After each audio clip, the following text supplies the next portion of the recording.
Fortunately, the Patton movie finally got the Pentagon's assistance. For a change, the Army's refusal to help with the Patton movie was not because it did not like the script, nor did it result from other censorship-related reasons.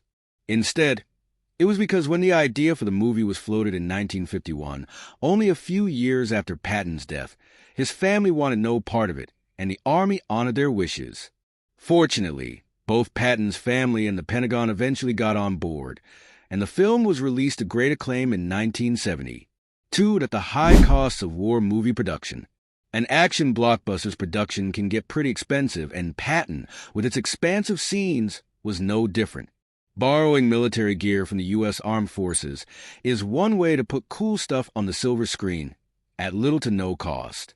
Do you want great shots of Apache attack helicopters nipping around a battlefield, a U.S. carrier task force majestically slicing through the waves, or the newest U.S. Air Force warplanes doing nifty things? The Pentagon is happy to help, provided you make it happy in return. To qualify for support from the DoD, a movie script has to get vetted in advance by its Entertainment Media Office. 3, that getting the Pentagon's help with a movie. As with any movie that seeks help from the United States Department of Defense, DoD, Patton's producers had to meet some basic criterion.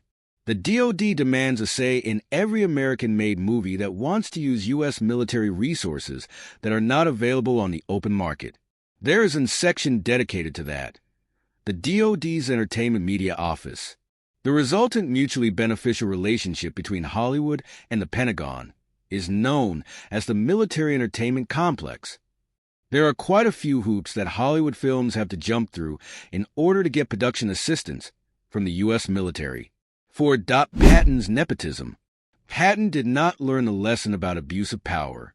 In 1945, he had a worse but lesser-known scandal in which he got hundreds of GIs killed, wounded, or captured for personal reasons. It happened in March 1945, when Patton ordered Task Force Baum, comprised of 314 men, 16 tanks, and dozens of other vehicles, to penetrate 50 miles behind German lines. Their mission: to liberate Hammelburg POW camp, which housed Patton's son-in-law, John K. Waters. Task Force Baum's raid ended catastrophically. All tanks and vehicles were lost, and of 314 participants, 32 were killed, and most of the rest were wounded or captured. Only 35 men made it back. The worst part was that the mission was totally unnecessary. Patton's beloved son-in-law, for whom the great general had gotten the beloved sons, brothers, and fathers of many Americans killed or injured, had never been in any danger. 5, a great general's great controversies. One incident from 1943, in which he slapped 6 soldiers, almost cost Patton his career. It was nothing compared to another incident in 1945, hurriedly swept under the rug, in which Patton got hundreds of his men killed, wounded, or captured because of nepotism. General Patton's best-known controversy occurred during the 1943 Sicilian campaign.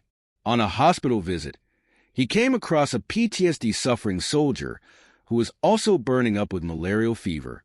Seeing no visible wounds on the GI, Patton flew into a rage, accused the unfortunate man of cowardice, slapped him around, and threatened to shoot him.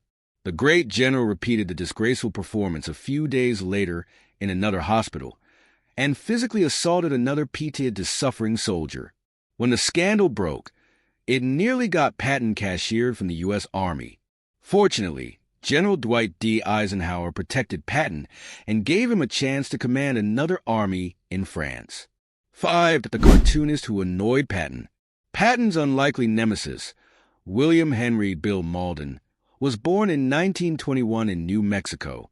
He studied cartooning at the Chicago Academy of Fine Arts, then enlisted in the U.S. Army in 1940. He won initial fame in World War II as a cartoonist for the military newspaper Stars and Stripes. His sardonic Willie and Joe cartoons, about the travails of 2 disheveled combat soldiers, were highly popular with the troops. Mauldin started drawing for the 45th Infantry Division's newspaper. His work attracted the attention of Stars and Stripes, which began to publish his cartoons in 1943, then added him to its staff in 1944. Malden was not just a rear echelon creative type. He covered the fighting in Sicily and Italy and was in the thick of heavy combat. He was wounded near Salerno, and after D-Day was sent to France and accompanied the advancing GIs into Germany,